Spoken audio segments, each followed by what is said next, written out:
এক ভয়ঙ্কর ঘটনার পর হঠাৎ করেই বিবি হালিমা রাদিয়াল্লাহু আনহা সিদ্ধান্ত নিলেন ছোট্ট মোহাম্মদ সাল্লাল্লাহু আলাইহি ওয়াসাল্লামকে তার মায়ের কাছে ফিরিয়ে দিতে হবে।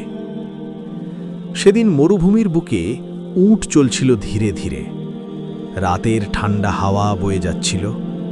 হালিমা রাদিয়াল্লাহু আনহা শিশুটিকে বুকে জড়িয়ে রেখেছিলেন, কিন্তু তার মনে তখন ভয় আর উদ্বেগ।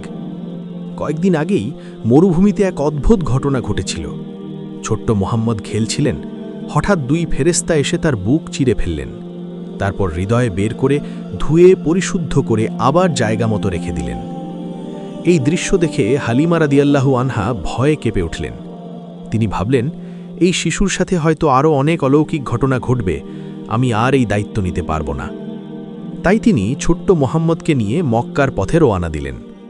মক্কায় পৌঁছে আমিনা রাদিয়াল্লাহু আনহার দরজায় কড়া নাড়লেন।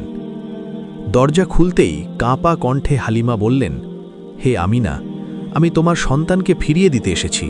আমি খুব ভয় পাচ্ছি। মরুভূমিতে তার সাথে অদ্ভুত এক ঘটনা ঘটেছে। বিবি আমিনা মৃদু হেসে শান্ত কণ্ঠে বললেন, হালিমা, ভয় পেও না। যখন সে আমার গর্ভে ছিল তখনও আমি অনেক অলৌকিক নিদর্শন দেখেছি। এই শিশু সাধারণ কেউ নয়, আল্লাহ নিজে তাকে হেফাজত করছেন। এই কথা শুনে হালিমার মন শান্ত হয়ে গেল। তিনি ছোট্ট মোহাম্মদের কপালে চুমু দিয়ে আবেগভরা কণ্ঠে বললেন, তুমি সব সময় আমার হৃদয়ে থাকবে, তুমি আমার জীবনের আলো। খালি হাতে ফিরে গেলেও হালিমা রাদিয়াল্লাহু আনহার হৃদয়ে রয়ে গেল এক অমূল্য স্মৃতি। এভাবেই শেষ হল প্রিয় নবী সাল্লাল্লাহু আলাইহি ওয়াসাল্লামের স্তন্যপানের পর্ব, আর শুরু হল মক্কায় তার নতুন জীবন। দাদা আব্দুল মুত্তালিব রাদিয়াল্লাহু আনহু তাকে অপার স্নেহ করতেন। কাবার পাশে যেখানে অন্য কেউ বসার সাহস পেত না, সেখানে ছোট্ট মুহাম্মদ নির্ভয়ে গিয়ে দাদার পাশে বসতেন। কেউ বাধা দিতে চাইলে আব্দুল মুত্তালিব বলতেন, ওকে ছেড়ে দাও, আল্লাহর কসম, এই শিশুর মর্যাদা অনেক উঁচু।